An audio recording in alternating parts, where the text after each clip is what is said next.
ಎಲ್ಲರಿಗೂ ನಮಸ್ಕಾರ. ನಾನು ಪುಸ್ತಕದ ಬಗ್ಗೆ ಏನು ಜಾಸ್ತಿ ಮಾತಾಡಕ್ ಹೋಗೋದಿಲ್ಲ. ಈಗಾಗಲೇ ಅದು ಒಂದು ಮುದ್ರಣ ಕಂಡಿದೆ, ಅದನ್ನು ತಗೊಂಡು ಜನ ಓದ್ತಾ ಇದ್ದಾರೆ. ಅದರ ನಂತರದ ದಿನಗಳಲ್ಲಿ ನಾನು ಗೌರಿಶಕ್ತಿ ಸ್ಟುಡಿಯೋದಲ್ಲಿ ಕೂಡ ಆ ಪುಸ್ತಕದ ಬಗ್ಗೆ ಮಾತಾಡೋನಿದ್ದೀನಿ. ಹಾಗಾಗಿ ನಾನು ಪುಸ್ತಕದ ಬಗ್ಗೆ ಅಂದ್ರೆ ಈ ದಿನ ಲಕ್ಷಾಧಿಪತಿಯ ಗುಣಲಕ್ಷಣಗಳ ಬಗ್ಗೆ ನಾನು ಇವತ್ತೇನು ಹೆಚ್ಚಿಗೆ ಮಾತಾಡಕ್ ಹೋಗುದಿಲ್ಲ. ಮುಕ್ಕಾಲ್ ಪಾಲು ನಿಮ್ಗೂ ಗೊತ್ತೇ ಇರುತ್ತೆ ನಾನು ಏನ್ ಬರ್ದಿರ್ತೀನಿ ಅಂತ. ಒಬ್ಬ ಮನುಷ್ಯ ಸುಖ ಸುಮ್ಮನೆ ಒಂದು ಗುಂಪಿನಿಂದ, ಈಗ ನಾವು ಜಗತ್ನಲ್ಲಿ 850 ಕೋಟಿಗೂ ಹೆಚ್ಚಿನ ಜನಸಂಖ್ಯೆ ಇದೆ. ಆ ಜನಸಂಖ್ಯೆಯಲ್ಲಿ 1% ಜನ ಮಾತ್ರ ಒಂದಷ್ಟು ಯಶಸ್ಸು. ಇವತ್ತು ಯಶಸ್ಸು ಅಂತಂದ್ರೆ ಈಸ್ ಟು ಮೇಕಿಂಗ್ ಮನಿ ಅಂತಾಗಿದೆ. ನಾನು ಅದನ್ನ ನಂಬೋನಲ್ಲ. ನಾನು ಹಣಕಾಸಿನ ಬಗ್ಗೆ ಸಂಖ್ಯೆಗಳ ಬಗ್ಗೆನೇ ಜೀವನ ಒಂಥರ ನಂದು ಬಂದಿದ್ರೂ ಕೂಡ ನಾನು ಅದನ್ನ ನಂಬೋದಿಲ್ಲ. ಇವತ್ತೇನಾಗಿದೆ, ಎಫರ್ಟ್ ತುಂಬಾ ಮುಖ್ಯ. ಅದ್ರ ಹಿಂದಿರುವಂತ ಪರಿಶ್ರಮಗಳನ್ನ ಯಾರು ನೋಡೋದಿಲ್ಲ. ಸೋತವ್ರನ್ನ ಯಾರೂ ಕೇಳಲ್ಲ. ಯಾರು ಗೆದ್ದಿದ್ದಾನೆ, ಯಾರು ಹಣ ಮಾಡಿದ್ದಾನೆ, ಅವನು ಯಶಸ್ವಿ ಅನ್ನೋ ಆಲ್ರೆಡಿ ಒಂದು ಡೆಫಿನಿಷನ್ ಬಂದ್ಬಿಟ್ಟಿದೆ. ಅದು ಬೇಕು ಬೇಡವೋ ಎಲ್ಲರಲ್ಲೂ ಮನಸ್ಸಿನಲ್ಲಿ ಅದು ಬಂದ್ಬಿಟ್ಟಿದೆ. ಹೌದಾ ಅಲ್ವಾ? ನಾವು ಮಕ್ಳಿಗೆ ಹೇಳದೆ ಚೆನ್ನಾಗಿ ಓದ್ಬೇಕು, ನೆಕ್ಸ್ಟ್ ಮಕ್ಳು ಕೇಳ್ತಾರೆ ಯಾಕೆ ಚೆನ್ನಾಗಿ ಓದ್ಬೇಕು ಅಂದ್ರೆ ಒಳ್ಳೆ ಕೆಲಸ ಸಿಗುತ್ತೆ, ಯಾಕೆ ಒಳ್ಳೆ ಕೆಲಸ ಸಿಗ್ಬೇಕು ಅಂದ್ರೆ ಒಳ್ಳೆ ಸಂಬಳ ಸಿಗುತ್ತೆ. ಈ ತರ ನಾವು ಮಕ್ಕಳಿಗೆ ಹೇಳಿ ಬೆಳೆಸೋದಕ್ಕೆ ಶುರು ಮಾಡ್ಬಿಟ್ಟಿದೀವಿ. ಆ ಡೆಫಿನಿಷನ್ ಸ್ವಲ್ಪ ಬದಲಾಗಬೇಕು. ಆ ಡೆಫಿನಿಷನ್ ಬದಲಾಗಬೇಕು ಅಂದ್ರೆ ಇನ್ನೇನಿಲ್ಲ, ಒಂದಷ್ಟು ಗುಣಲಕ್ಷಣಗಳು ನಮ್ಮಲ್ಲಿ ಇರುತ್ತವೆ. ಎಲ್ಲರಲ್ಲೂ ಆ ಗುಣಲಕ್ಷಣಗಳು ಇದ್ದೇ ಇರುತ್ತೆ. ಏನೋ ಆ ಹಣ ಮಾಡಿದವನು ಅಥವಾ ಯಶಸ್ವಿ ಆದವನಲ್ಲಿ ಮಾತ್ರ ಗುಣಲಕ್ಷಣಗಳು ಇರಬೇಕು ಅಂತ ಏನಿಲ್ಲ. ನಮ್ಮೆಲ್ಲರಲ್ಲೂ ಆ ಗುಣಲಕ್ಷಣಗಳು ಇರುತ್ತೆ. ಆ ಇರುವ ಗುಣಕ್ಕೆ ನಾವು ಎಷ್ಟು ಪ್ರೇರೇಪಣೆ ಅಥವಾ ಉದ್ದೀಪನ ನಾವು ಮಾಡ್ತೀವಿ ಅನ್ನೋದ್ರ ಮೇಲೆ ಅವುಗಳು ಮೇಲ್ಪದರಕ್ಕೆ ಬರುತ್ತೆ. ಇಲ್ದಿದ್ರೆ ಅದೇನಾಗುತ್ತೆ, ನಮ್ಮ ಮನಸ್ಸಿನಲ್ಲೇ ಎಲ್ಲೋ ಒಂದು ಅಡಿಪಾಯದ ತಳದಲ್ಲಿ ತಳ ಕಾಣ್ತಾ ಹೋಗ್ತಾನೆ ಇರುತ್ತಬಹುದು. ಹಾಗಾಗಿ ಯಾವುದನ್ನ ನಾವು ಹೆಚ್ಚಿಗೆ ಆಹಾರ ಕೊಟ್ಟು ಬೆಳೆಸ್ಬೇಕು, ಯಾವ ಯಾವ ಗುಣಗಳನ್ನು ನಮ್ದು ಮಾಡ್ಕೊಂಡ್ರೆ ಏನಾಗ್ಬೋದು ಅನ್ನೋ ಒಂದು ರೀತಿಯಲ್ಲಿ ಆ ಪುಸ್ತಕ ಇದೆ. ಆ ಪುಸ್ತಕನ ನೀವು ಆಗ್ಲೇ ತಗೊಂಡಿದ್ದೀರಾ, ಬಹಳಷ್ಟು ಜನ ತಗೊಂಡಿಲ್ಲ ಅಂದ್ರೆ ತಗೊಂಡು ಓದಿ. ಇದು ಎಲ್ಲದಕ್ಕಿಂತ ಮುಖ್ಯವಾಗಿ ಸಿರಿವಂತಿಕೆಗೆ ಸರಳ ಸೂತ್ರಗಳು ಅನ್ನೋಂಥ ಪುಸ್ತಕ. ಅದು ಅವತ್ತು ಅದು ಬರೆದಾಗ ನನ್ಗೆ ಅದು ಕೂಡ ಆ ಮಟ್ಟದ ಒಂದು ಯಶಸ್ಸು ಕಾಣುತ್ತೆ ಅಂತ ಅನ್ಕೊಂಡಿರ್ಲಿಲ್ಲ. ಎಗೈನ್ ಯಾತಕ್ಕೆ ಹಣಕಾಸಿನ ಪುಸ್ತಕಗಳಾಗುತ್ತೆ ಅಂತ ಒಂದು ಯಶಸ್ಸು ಕಾಣುತ್ತೆ ಅಂದ್ರೆ ಅದರಲ್ಲಿ ಏನೋ ನಂದು ಹೆಚ್ಚುಗಾರಿಕೆ ಇರ್ಬೋದು, ಅಥವಾ ಜಮೀಲ್ ಅವ್ರದ್ದು ಹೆಚ್ಚುಗಾರಿಕೆ. ಪುಸ್ತಕನ ತುಂಬಾ ಚೆನ್ನಾಗಿ ಮುದ್ರಣ ಮಾಡಿದ್ದಾರೆ.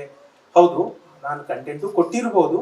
ಅವ್ರ ಮುದ್ರಣ ಅದ್ಭುತವಾಗಿ, ಅವರು ನಮ್ಮ ಸುನೀಲ್ ಅವರು ಇದ್ದಾರೆ, ಎಲ್ಲ ಅತ್ಯದ್ಭುತವಾದ ಪ್ಯಾಕೇಜ್. ಎಲ್ಲ ಒಂದು ಪ್ಯಾಕೇಜ್ ಎಲ್ಲ ಇದ್ರೇನೆ ಗೆಲುವು ಸಾಧ್ಯ. ಅವುಗಳ ಜೊತೆಗೆ ಯಾತಕ್ಕೆ ಪುಸ್ತಕ ಗೆಲ್ಲುತ್ತೆ ಅಂತಂದ್ರೆ, ಆ ಜನಕ್ಕೆ ಪ್ರತಿಯೊಬ್ಬರಿಗೂ ಹಣ ಅನ್ನೋದು ಬೇಕೇ ಬೇಕು. ನಾನು ನಿಮಗೆ ಮೊದಲೇ ಹೇಳಿದೆ ಅಲ್ವಾ, ಒಂದು 2-3 ವರ್ಷದ ಮಗು ಕೈಗೆ ಮನೆಗೆ ಯಾರೋ ನೆಂಟರು ಬಂದೋಗಿರ್ತಾರೆ, 50 ರೂಪಾಯಿ 100 ರೂಪಾಯಿ ಕೊಟ್ಟಿರ್ತಾರೆ. ಅದನ್ನ ಹಿಂಗ್ ಉಂಡೆ ಮಾಡಿ ಇಟ್ಕೊಂಡಿರುತ್ತೆ. ಆ ಮಗುಗೆ ದುಡ್ಡು ಏನು ಅಂತ ಗೊತ್ತಿಲ್ಲ. ಆ ಮಗು ಹತ್ರ ನೀವು 100 ರೂಪಾಯಿ ವಾಪಸ್ ಇಸ್ಕೊಂಡು ತೋರಿಸಿ ನೋಡೋಣ, ಆ ಮಗು ಬಿಡೋದಿಲ್ಲ. ಅದು ಹಂಗೆ ಭದ್ರವಾಗಿ ಇಡ್ತಿರುತ್ತೆ. ಹಣದ ಗುಣ ಅಂತದ್ದು. ಹಾಗಾಗಿ ಹಣ ಅನ್ನೋದು ಪ್ರತಿಯೊಬ್ಬರಿಗೂ ಬೇಕೇ ಬೇಕು. ಹಾಗಾಗಿ ಆ ಪುಸ್ತಕಗಳು ಸಹಜವಾಗಿ ಅವರನ್ನ ಅಟ್ರಾಕ್ಟ್ ಮಾಡುತ್ತೆ, ಆಕರ್ಷಣೆ ಮಾಡುತ್ತೆ. ಹಾಗಾಗಿ ಆ ಪುಸ್ತಕಗಳು ಓದ್ತಿದೆ. ನಾನು ಬಹಳಷ್ಟು ಪ್ರಯತ್ನ ಪಟ್ಟು ಆ ಪುಸ್ತಕದಲ್ಲಿ ನೀವು ಕೊಟ್ಟು 200 ರೂಪಾಯಿಗೋ 250 ರೂಪಾಯಿಗೋ ಮೋಸ ಆಗದಂತೆ ನನಗೆ ತಿಳಿದಿದ್ದನ್ನ ತಿಳಿಸೋ ಪ್ರಯತ್ನ ಮಾಡ್ತಿದ್ದೀನಿ. ಆ ಕಾರಣದಿಂದ ಅದು ಗೆಲ್ತಾ ಇರಬಹುದು. ಇನ್ನೊಂದು, ನನಗೆ ಇವತ್ತು ನಾನು ಇಲ್ಲಿ ನಲತಮ್ಮಿಯವರು ಕೂತಿದ್ದಾರೆ, ಅವರಿಗೆ ಬಹಳ ಧನ್ಯವಾದ ಹೇಳಕ್ಕೆ ಇಚ್ಛೆ ಪಡ್ತಾ ಇದ್ದೀನಿ. ಯಾಕಂದ್ರೆ ಅವ್ರು ಅದನ್ನ ಓದಿ ನನ್ಗೂ ಒಂದಿನ ಫೋನ್ ಮಾಡಿದ್ರು. ಇದು ಕೇವಲ ಹಣಕಾಸಿಗೆ ಸಂಬಂಧಪಟ್ಟಂತ ಪುಸ್ತಕ ಇದ್ದಕ್ಕೆ ಇದು ನನಗೆ ಸಿಕ್ಕ ಅತ್ಯಂತ ದೊಡ್ಡ ಮಾತು ಅಂತ ನಾನು ಭಾವಿಸ್ತೀನಿ. ಯಾಕಂದ್ರೆ ಅಂತ ಹಿರಿಯರು ನನಗೆ ಫೋನ್ ಮಾಡಿ ಅವ್ರು ಖುಷಿಯಾಗಿದ್ರು. ಅದು ನನಗೆ ಹೇಳ್ಬೇಕು ಅಂತೇನಿಲ್ಲ, ಏನೋ ನನ್ನ ಕೆಲಸ ನಾನು ಮಾಡಿದೆ ಅಂತ ಹೋಗುದು, ಅದು ಅವ್ರ ದೊಡ್ಡತನ. ಒಂದಿನ ನನಗೆ ಮೆಸೇಜ್ ಮಾಡಿದ್ರು, ಆಮೇಲೆ ಫೋನ್ ಮಾಡಿದ್ರು, ಹೇಳಿದ್ರು, ಇಲ್ಲ ಇದು ಕೇವಲ ಹಣಕಾಸು ಅಂತಾನೆ ಇಲ್ಲ, ಅಲ್ಲಿ ಏನೋ ಒಂದು ನೈತಿಕತೆ ಇದೆ, ಅದೇನೋ ಒಂದು ಎಥಿಕ್ಸ್ ಬಗ್ಗೆ ಹೇಳಕ್ ಹೋಗ್ತೀಯ ನೀನು. ಹೀಗೆ ಹಣನ ಸಾವಿರಾರು ಇದೆ, ಆದ್ರೆ ಅದನ್ನ ನಾವು ನಿಯತ್ತಾಗಿ ಕೂಡ ಮಾಡ್ಬೋದು, ಅದಕ್ಕೂ ಸರಳ ಸೂತ್ರಗಳಿವೆ ಅನ್ನೋದನ್ನ ನೀನು ಅದನ್ನ ಹೇಳಿದ್ಯಪ್ಪ. ಗುರು ಹಿರಿಯರು ಹೇಳಿದ್ದನ್ನ ಮಾತನ್ನ ನೀನು ಸರಳವಾಗಿ ಕನ್ನಡದಲ್ಲಿ ಹೇಳಿದ್ದೆ, ನನಗೆ ಭಾರಿ ಖುಷಿ ಆಯ್ತು ಅಂತ ಅವ್ರು ನನ್ಗೆ ಹೇಳಿದ್ರು. ಅದು ನನಗೆ ಹೇಳ್ತೀನಲ್ಲ, ಈ ಒಂದು ಪ್ರಶಸ್ತಿಗಳು ಪದಕಗಳು ಏನೇನೋ ಅದು ಸಂಘ ಸಂಸ್ಥೆಗಳು ಕೊಡುತ್ತೆ. ಅದಕ್ಕೆ ಏನೇನೋ 120 ಇದಿರುತ್ತೆ, ಅವ್ರದೇ ಆದ ಒಂದು ಕಮಿಟಿಗಳಿರುತ್ತೆ, ಅವ್ರದೇ ಆದ 120 ರೀತಿ ನೀತಿಗಳಿರುತ್ತೆ. ಹಾಗಾಗಿ ನಂಗೆ ಪ್ರಶಸ್ತಿ ಬೇಕು ಬೇಡ, ಅದ್ಯಾಕೆ ಸಿಕ್ತು ಸಿಕ್ಕಲ್ಲ ಅನ್ನೋದ್ರ ಬಗ್ಗೆಂತ ಇದಕ್ಕಿಂತ ದೊಡ್ಡ ಪ್ರಶಸ್ತಿ ಏನ್ ಬೇಕೇಳಿ. ಒಬ್ರು ಅಂತ ಹಿರಿಯರು ಫೋನ್ ಮಾಡಿ ಹೇಳ್ತಾರೆ, ನಿನ್ ಪುಸ್ತಕ ಚೆನ್ನಾಗಿದೆ. ನಾನು ತಮಿಳಿಗೆ ನಾನು ನಾರ್ಮಲಿ ಸಾಹಿತ್ಯೇತರ ಪುಸ್ತಕಗಳನ್ನ ಮಾಡದೇ ಇಲ್ಲ, ಆದ್ರೆ ನಾನು ಮೊದಲನೇದು ಸಾಹಿತ್ಯೇತರ ಪುಸ್ತಕನ ನಾನು ಮಾಡ್ತಿದ್ದೀನಿ. ಯಾಕಂದ್ರೆ ನನಗಿದು ಸಾಹಿತ್ಯೇತರ ಪುಸ್ತಕ ಅಂತ ಅನ್ನಿಸ್ತಾ ಇಲ್ಲ, ಹಾಗಿದೆ ಅಂತ ಹೇಳಿದ್ರು. ಅದು ನನಗೆ ಮಹಾಭಾಗ್ಯ. ಹಾಗಾಗಿ ಧನ್ಯವಾದ ಸರ್. ಮತ್ತೆ ಚಂದ್ರಮ್ಮ ಅವರು ನನಗೆ ಗೆಳೆಯರು, ಮನೆಗೆ ಬಂದಿದ್ರು. ಒಮ್ಮೆ ಹೀಗೆ ಕೂತ ಮಾತಾಡ್ತಾ ಇದ್ವಿ. ಅವ್ರು ಎಷ್ಟು ಸರಳ ಜೀವಿ ಅನ್ನೋದು ನನಗೆ ಯಾವತ್ತೂ ಗೊತ್ತಾಯ್ತು. ಎಲ್ಲ ಇದ್ದು ಕೂಡ ಏನೂ ಇಲ್ಲದೆ, ನಾನು ಏನೂ ಇಲ್ಲ, ಸರಳಲ್ಲಿ ಸರಳ, ಸಾಮಾನ್ಯರಲ್ಲಿ ಸಾಮಾನ್ಯ ಅಂತ ಒಬ್ರು ವ್ಯಕ್ತಿ ಇರೋದಿದೆಯಲ್ಲ, ಅದು ಬಹಳ ಕಷ್ಟ. ಇವತ್ತು ಏನಾಗ್ಬಿಟ್ಟಿದೆ ನಿಮ್ಗೆಲ್ಲ ಗೊತ್ತಿದೆ. ಏನ್ ಹೇಳಿ, ಯಾರೋ ಒಬ್ರು ಪರಿಚಯ ಅವನಿಗೂ ಇರಲ್ಲ, ಅವನ್ ಫ್ರೆಂಡಿಗೆ ಯಾರೋ ಒಬ್ಬ ಕಮಿಷನರ್ ಆಫ್ ಪೊಲೀಸು ಪರಿಚಯ ಇದ್ಬಿಟ್ರೆ, ರಸ್ತೆಲಿ ಹೋಗೋವಾಗ ಏನೋ ಒಂದು ಹೆಲ್ಮೆಟ್ ಹಾಕಿಲ್ಲ ಅಂತನೋ ಅಥವಾ ಇನ್ನೊಂದೇನೋ ಗಲಾಟೆ ಆಗ್ಬಿಟ್ರೆ, ನಾನು ಯಾರು ಗೊತ್ತಾ ಅಂತ ಕೇಳ್ತಾರೆ. ಅವನಿಗೆ ಗೊತ್ತಿಲ್ಲ, ನೇರವಾಗಿ ಕಮಿಷನರೇ ಗೊತ್ತಿಲ್ಲ ಅವನಿಗೆ, ಅವನ ಫ್ರೆಂಡಿಗೆ ಗೊತ್ತು ಅಂತ ಇವ್ನು ಕೇಳಿ ಗೊತ್ತಷ್ಟೇ.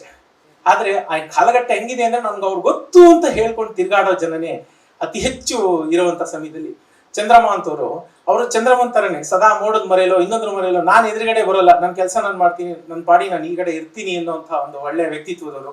ಅವರು ಇವತ್ತು ಹಿಂದಿಗೆ ನನ್ನ ಸಿರಿವಂತಿಕೆಗೆ ಸರಳ ಸೂತ್ರಗಳನ್ನ ಅನುವಾದ ಮಾಡಿದ್ದಾರೆ. ಧನ್ಯವಾದಗಳು ಚಂದ್ರಮ್ಮ ಅವರೇ. ಮತ್ತೆ ಈ ಸಿರಿವಂತಿಕೆಗೆ ಸರಳ ಸೂತ್ರಗಳು ಕನ್ನಡ ಮಾಡಿದ್ದನ್ನ ನಾನು ರವಿ ಅವರಿಗೆ ಅರ್ಪಿಸಿದ್ದೀನಿ. ಅದು ರವಿ ಅವ್ರಿಗೆ ಅರ್ಪಿಸಕ್ಕೆ ಕಾರಣ ಏನು ಅಂತಂದ್ರೆ, ನನಗೆ 24 ವರ್ಷಕ್ಕೂ ಹೆಚ್ಚಿಗೆ, ನಾನು 23ನೇ ವಯಸ್ಸಿನಿಂದನೇ ನಂದು ಹಣಕಾಸಿನ ಜೊತೆ ಒಡನಾಟದಲ್ಲಿ ಇದ್ದೀನಿ ಅಂತಂದ್ರೆ ಆಲ್ಮೋಸ್ಟ್ 26 ಇಯರ್ಸ್ ಆಗೋಯ್ತು. ಈಗ ಅದರಲ್ಲೇ ಬಂದ್ರು ಹಣದ ಬಗ್ಗೆ ನನಗಿದ್ದಂತಹ ಎಷ್ಟೋ ಗೊತ್ತಿಲ್ಲದಂತಹ ಅತಿ ಸಣ್ಣ ಸಣ್ಣ ವಿಷಯಗಳು, ಅದು ಅವ್ರಿಗೆ ನೆನಪಿರುತ್ತೋ ಇರಲ್ಲ ಗೊತ್ತಿಲ್ಲ. ನಮ್ಮ ವಾಕಲ್ಲಿ ಅವರು ಮಾತಾಡ್ತಾ ಇರ್ಬೇಕಾದ್ರೆ ನನಗೆ ಅವ್ರೆ ಹಿಂಗೂ ಚಿಂತೆ ಮಾಡ್ಬೋದಾ. ಯಾವುದೇ ಒಂದು ವಿಷಯ ಇರ್ಬೋದು, ಅದನ್ನ 10 ಆಯಾಮದಲ್ಲಿ ನೋಡ್ಬೋದು. ಇವತ್ತೇನಾಗಿದೆ ನಿಮಗೆ ಗೊತ್ತಾಗಿದೆ, ನಾನು ಜಾಸ್ತಿ ಹೇಳಲ್ಲ, ಅದು ಕಾಂಟ್ರವರ್ಸಿ ಆಗುತ್ತೆ, ಕ್ಯಾಮ್ರಾಗಳು ಬೇರೆ ಇದೆ. ಇವತ್ತು ಕಪ್ಪು ಅಥವಾ ಬಿಳಿ, ಈ ಕಡೆ ಇರು ಇಲ್ಲ ಆ ಕಡೆ ಇರು ಅಷ್ಟೇ, ಮಧ್ಯೆ ಅದು 100 ಕಲರ್ಗಳಿದೆ ಜಗತ್ನಲ್ಲಿ, ಅದು ಯಾರಿಗೂ ಬೇಕಿಲ್ಲ. ನೀನ್ ಅಲ್ಲಿದ್ಯಾ ಇಲ್ಲಿದ್ಯಾ ಅಷ್ಟೇ ಹೇಳು. ಅವುಗಳ ಮಧ್ಯೆನೂ ಬೇಕಾದಷ್ಟು ಬಣ್ಣಗಳಿದೆ, ಬದುಕು ಇನ್ನಷ್ಟು ಸುಂದರವಾಗಿದೆ, ಹಣಕಾಸಿನ ವಿಷಯ ಹೀಗೂ ನೋಡ್ಬೋದು ಅಂತ ತಿಳಿಸ್ಕೊಟ್ಟವ್ರು ನನ್ಗೆ ಅವರು. ನಾನು ಹಣಕಾಸಿನಲ್ಲಿ ಅಷ್ಟು ಓಡಾಡ್ಕೊಂಡಿದ್ರು ನನ್ಗೆ ಅನ್ಸಿದ್ದು, ನನ್ಗೆ ಅದು ಅವ್ರು ಅದನ್ನ ಒಪ್ಕೊಳ್ಳೋದು ಬಿಡೋದು ಬೇರೆ ವಿಷಯ. ಅದಕ್ಕೆ ನಾನು ಅಲ್ಲೇ ಬರ್ದಿದ್ದೀನಿ. ಏನಂತ ಬರ್ದಿದ್ದೀನಿ ಅಂತಂದ್ರೆ, ನನ್ನ ಸಹೋದರ, ಗೆಳೆಯ, ಗುರು ಅಂತ ಬರ್ದಿದ್ದೀನಿ ನಾನು. ಅದು ಬರೀದಕ್ಕೆ ಕಾರಣ ಇಷ್ಟೇ, ನಮ್ಗೆ ಗೊತ್ತಿಲ್ದಂಗೆನೆ ಯಾರೋ ನಮ್ಮನ್ನ ಪ್ರೇರೇಪಿಸ್ತಾ ಇರ್ತಾರೆ.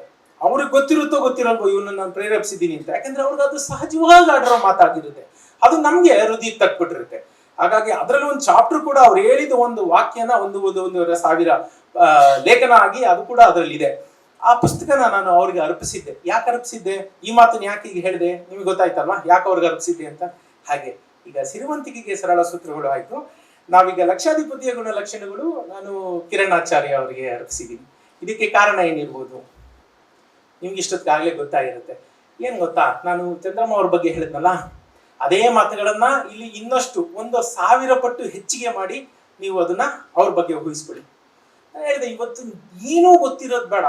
ನೀವು ಗೌರ್ಮೆಂಟ್ ಆಫೀಸ್ಗಳಿಗೆ ಯಾರನ್ನ ಹೋಗೇ ಇರ್ತೀರ, ಗೌರ್ಮೆಂಟ್ ಆಫೀಸ್ಗೆ ಹೋಗಿ ಕ್ಲರ್ಕ್ ಅಲ್ಲಿ ಅತಿ 3ನೇನೋ ಡಿನೋ ನಂಗೆ ಗೊತ್ತಿಲ್ಲ, ಅಲ್ಲಿ ಏನೇನಿದೆ ABCD ಏನೇನೋ ದರ್ಜೆ ನೌಕರರು ಅಂತೆಲ್ಲ ಹೇಳ್ತಾರಲ್ಲ, ಹೋಗಿ ಆತ ಕೂಡ ಎಷ್ಟು ದಿಮಾಕಲ್ಲಿ ಮಾತಾಡ್ತಾನೆ ಅಂತಂದ್ರೆ, ನಾನು ಎಲ್ದಿದ್ರೆ ರಾಜ್ಯನೇ ನಡೆಯಲ್ಲ ಅನ್ನೋಂಥದ್ದು.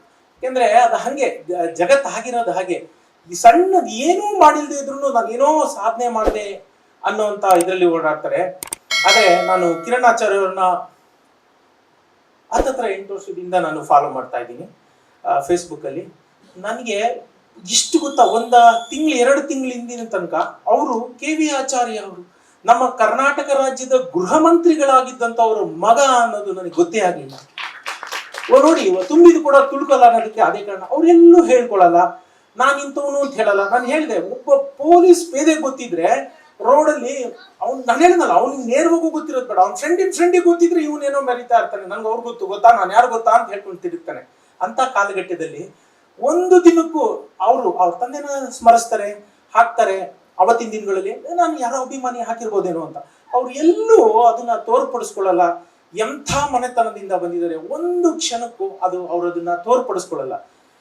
ಲಕ್ಷಾಧಿಪತಿಯ ಗುಣಲಕ್ಷಣಗಳು ಅವರು ಅಪ್ಪನಿಂದ ಆ ರೀತಿ ಆದರಲ್ಲ. ಆ ಲಕ್ಷಾಧಿಪತಿಯ ಗುಣಲಕ್ಷಣಗಳು ಇದೆಯಲ್ಲ, ಅದರಲ್ಲಿ ನಾನು ಪ್ರವೇಶಿಕೆಯಲ್ಲೇ ಬರೀತೀನಿ. ಏನಂದ್ರೆ 70% ಲಕ್ಷಾಧಿಪತಿಗಳು ಯಾರಿದ್ದಾರೆ ಅವರೆಲ್ಲ ಸೆಲ್ಫ್ ಮೇಡ್. ಎಲ್ಲೋ ಒಂದು 30% ಜನ ಮಾತ್ರ ಅಪ್ಪ ಅಮ್ಮನ ಆಸ್ತಿ ಅದು ಬಂತು ಇದು ಬಂತು ಅಂತ ಅವರಲ್ಲೇ ಆ ತರ ಗುಣಗಳು ಇರುತ್ತೆ. ಏನ್ ಹೇಳಿ, ನಾನು ಅನ್ನೋ ಗುಣಗಳು. 70% ಸೆಲ್ಫ್ ಮೇಡ್ ಇರ್ತಾರೆ. ಹಾಗೆ ಅವರು ಸೆಲ್ಫ್ ಮೇಡ್, ಅವರು ಯಾವುದನ್ನು ನನ್ನ ತಂದೆನೋ ಅಥವಾ ನನ್ನ ಮನೆತನ ಇಷ್ಟು ದೊಡ್ಡದು ಅಂತ ಹೇಳ್ಕೊಂಡು ಅವರ ಹಾಗೆ ಆಗಿದ್ದಲ್ಲ. ಅವ್ರ ಹಾಗೆ ಮಾಡ್ಬೇಕು ಅಂದಿದ್ರೆ ಅವರೆಲ್ಲೋ ಹೋಗಿರ್ಬೋದಾಗಿತ್ತು. ಅದನ್ನೆಲ್ಲ ಬದಿಗಿರಿಸಿ ನಾನೇನು, ನನ್ನ ಶಕ್ತಿ ಏನು ಅಂತ ಅವರ ಶಕ್ತಿಯಿಂದ ಅವರು ಇವತ್ತು ಈ ಮಟ್ಟ ಮುಟ್ಟಿರೋದು ಅಲ್ವಾ. ಹಾಗಾಗಿ ಆ ಲಕ್ಷಾಧಿಪತಿಯ ಗುಣಲಕ್ಷಣಗಳು ಅವರಿಗಿಂತ ಅರ್ಹರಿ ಯಾರ್ಯಾರಕ್ಕೆ ಸಾಧ್ಯ ಅರ್ಪಣೆ ಮಾಡ್ಲಿಕ್ಕೆ. ಆ ಕಾರಣದಿಂದ ಆ ಪುಸ್ತಕನ ಅವ್ರಿಗೆ ಅರ್ಪಿಸಿದ್ದೀನಿ. ಈ ಪುಸ್ತಕದಲ್ಲಿ 25 ಗುಣಲಕ್ಷಣಗಳಿದೆ. ನಾನು ತುಂಬಾ ಆತ್ಮವಿಶ್ವಾಸದಿಂದ ಹೇಳ್ತಾ ಇದ್ದೀನಿ, ಆ ಗುಣಗಳಲ್ಲಿ ನೀವು ಓದ್ತಾ ಹೋದ್ರೆ ಪುಸ್ತಕದಲ್ಲಿ 25ರಲ್ಲಿ 25 ನಿಮ್ಮಲ್ಲೂ ಇದೆ. ಹಾಗಾದ್ರೆ ನೀವು ನನ್ ಕೇಳ್ಬೋದು, ನಾನು ಯಾಕೆ ಕೋಟ್ಯಾಧಿಪತಿ ಆಗ್ಲಿಲ್ಲ? ಪುಸ್ತಕದ ಹೆಸರು ನಾನು ಲಕ್ಷಾಧಿಪತಿಯ ಗುಣಲಕ್ಷಣಗಳು ಅಂತ ಇಟ್ಟಿದ್ದೀನಿ. ಆದ್ರೆ ಒಂದು ಅರ್ಥ ಮಾಡ್ಕೊಳ್ಳಿ, ಎಷ್ಟೋ ಜನ ಹೇಳಿದ್ರು ಇಲ್ಲ ಇವತ್ತಿನ ಕಾಲದಲ್ಲಿ ಲಕ್ಷಕ್ಕೆ ಏನ್ ಬೆಲೆ ಇದೆ, ನಾವು ಅದನ್ನ ನೀವು ಕೋಟ್ಯಾಧಿಪತಿಯ ಗುಣಲಕ್ಷಣಗಳು ಅಂತ ಇಡ್ಬೇಕು ಅಂತ. ನೋಡಿ, ಇಲ್ಲೇ ಅಲ್ಲಿ ಅದು ಆ ಕಾನ್ಸೆಪ್ಟ್ ನ ಅದ್ರ ಹಿಂದಿನ ಒಂದು ಮರ್ಮನ ಅರ್ಥ ಮಾಡ್ಕೊಂಡಿಲ್ಲ ಅಂದ್ರೆ ನೀವು ಕೋಟ್ಯಾಧಿಪತಿ ಹೇಗಾಗ್ತೀರಾ? ಲಕ್ಷಾಧಿಪತಿ ಅಂತಂದ್ರೆ ನೀವು ಯಾಕೆ ಆ ಡಿಕ್ಷನರಿ ಮೀನಿಂಗ್ಗೆ ಹೋಗ್ತೀರಾ? ಅದು ಡಿಕ್ಷನರಿ ಮೀನಿಂಗ್ ಅಲ್ಲ. ಲಕ್ಷಾಧಿಪತಿ ಅಂದ್ರೆ ಸಿರಿವಂತ, ಅತ್ಯಂತ ಒಂದು ಒಳ್ಳೆಯ ಮಟ್ಟದಲ್ಲಿ ಹಣ ಮಾಡಿದವನು ಅನ್ನೋ ಅರ್ಥದಲ್ಲಿ ತಗೋಬೇಕೆ ಹೊರತು ಇವತ್ತು ಕೋಟ್ಯಾಧಿಪತಿ ಅಂದ್ರೂ ಅರ್ಥ ಇಲ್ಲಪ್ಪ. ಯಾಕೆಂದ್ರೆ ಬೆಂಗಳೂರಲ್ಲಿ ಎಲ್ಲ ಮನೇನೂ 3 ಕೋಟಿ 4 ಕೋಟಿ ಬೆಲೆ ಬಾಳುತ್ತೆ. ಕೋಟ್ಯಾಧಿಪತಿಯ ಗುಣಲಕ್ಷಣ ಅಂತ ಇಟ್ಬಿಟ್ರೆ ಏನಾದ್ರು ಆಗುತ್ತಾ? ಇವತ್ತು ಬೆಂಗಳೂರಲ್ಲಿ ಯಾರ್ಯಾರಿಗೆ ಸ್ವಂತ ಮನೆ ಇದೆ ಎಲ್ಲರೂ ಕೋಟ್ಯಾಧಿಪತಿನೇ ರೀ, ಹೌದಾ? ಮತ್ತೆ ಅದು ಕೋಟ್ಯಾಧಿಪತಿಯ ಗುಣಲಕ್ಷಣಗಳು ಅಂತ ಇಟ್ಟು ತಾನೆ ಎಂತ ಪ್ರಯೋಜನ? ಎಂತದು ಇಲ್ಲ. ಹಾಗಾಗಿ ಲಕ್ಷಾಧಿಪತಿಯ ಗುಣಲಕ್ಷಣಗಳು ಅಂದ್ರೆ ಅದನ್ನ ಮೀರಿದ್ದು ನಮ್ಮ ಒಂದು ಒಳ್ಳೆಯತನದಿಂದ ಒಂದು ಎಥಿಕ್ಸ್ ನಿಟ್ಕೊಂಡು ಹಣ ಮಾಡೋದು. ಮೊದಲೇ ಇವಾಗ ನಮ್ಮ ನಲ್ಲತಂಬಿ ಸರ್ ಅವ್ರು ಹೇಳ್ತಾ ಇದ್ರು, ಅದು ಗಂಟ್ಲಿಂದ ಮೇಲಕ್ಕೆ ಹೋಗುವಂತದ್ದಾದ್ರೆ ಪ್ರಯೋಜನ ಇಲ್ಲ. ನಮ್ಮ ಬದುಕಿಗೆ ಎಷ್ಟು ಬೇಕೋ ಅಷ್ಟು ಸ್ವಕಲ್ಯಾಣನ ಮಾಡಿಕೊಂಡು ಕೈಲಾದ್ರೆ ಲೋಕ ಕಲ್ಯಾಣಕ್ಕೂ ಎಷ್ಟಾಗುತ್ತೋ ಅಷ್ಟು ಕಾಂಟ್ರಿಬ್ಯೂಟ್ ಮಾಡುವಷ್ಟು ಹಣ ಮಾಡಿದ್ರೆ ಅದೇ ಉತ್ತಮವಾದ ಬದುಕು ಅನ್ನೋ ತರ ಅರ್ಥ. ಇಷ್ಟೇ, ಕಡ್ಲೆನೂ ಇರಬೇಕು, ಹಲ್ಲು ಇರಬೇಕು, ಎರಡು ಇದ್ರೆ ಚಂದ. ಎರಡರಲ್ಲಿ ಒಂದಿಲ್ಲ ಅಂದ್ರೂ ಬದುಕು ಸುಂದರ ಆಗೋದಿಲ್ಲ.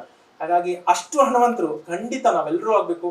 ನಮ್ಮ ಕಿರಣಾಚಾರ್ಯ ಅವರು ಮಾತಾಡ್ತಾ ಹೇಳಿದ್ರು, ಹಣ ಮಾಡೋದು ಇವತ್ತು ಕೆಲವೊಂದ್ ಕಡೆ ಏನಾಗಿದೆ, ಅದು ಕ್ರೈಮ್ ಅನ್ನೋ ತರ ಆಗಿದೆ. ಅವ್ನು ದುಡ್ಡು ಮಾಡಿದಾನೆ ಅಂದ್ರೆ ಅವನು ಏನೋ ಅವನು ಅಕ್ರಮವಾದ ವಾಮ ಮಾರ್ಗಗಳಿಂದನೇ ಮಾಡಿದಾನೆ ಅನ್ನೋದು ನಮ್ಮ ಸಮಾಜದಲ್ಲಿರೋ ಒಂದು ಗುಣ ಕೂಡ ನಾವು ಹೊರಗಡೆ ಹೋಗ್ಬೇಕು. ದುಡ್ಡು ಮಾಡಿದವರೆಲ್ಲ ಕೆಟ್ಟವರಾಗಿರ್ಬೇಕು ಅಂತಾನೇನಿಲ್ಲ, ಅಂಡ್ ದುಡ್ಡು ಮಾಡ ಕೆಟ್ಟದೇ ಮಾಡ್ಬೇಕು ಅಂತಾನು ಏನಿಲ್ಲ.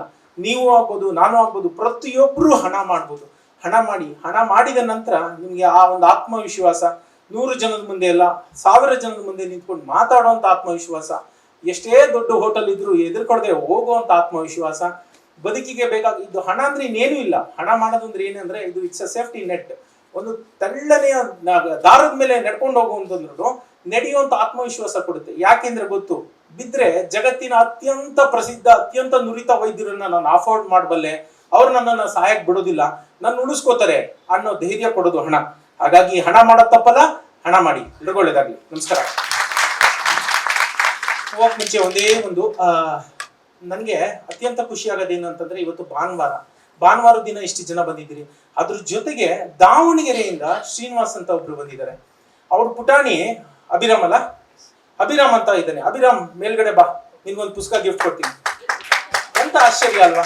ಆ ಮಗು ದಾವಣಗೆರೆಯಿಂದ ಟ್ರಾವೆಲ್ ಮಾಡ್ಕೊಂಡು ಬರುತ್ತೆ.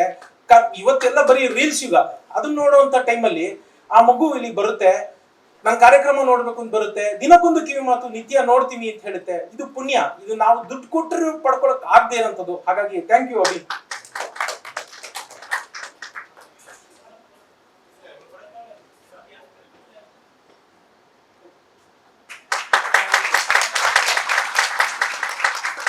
ಲೇಟೆಸ್ಟ್ ಹಾಗೂ ಇಂಟ್ರೆಸ್ಟಿಂಗ್ ಸುದ್ದಿಗಳಿಗಾಗಿ ಬಾಸ್ ಟಿವಿ ಕನ್ನಡ ಚಾನೆಲ್ನ ಸಬ್ಸ್ಕ್ರೈಬ್ ಮಾಡಿ. ಹಾಗೆಯೇ ಬೆಲ್ ಐಕಾನ್ ಪ್ರೆಸ್ ಮಾಡಿ. ಇದರ ಜೊತೆಗೆ ಫೇಸ್ಬುಕ್, ಇನ್ಸ್ಟಾಗ್ರಾಮ್, ಎಕ್ಸ್ನಲ್ಲೂ ಮಿಸ್ ಮಾಡದೆ ಫಾಲೋ ಮಾಡಿ.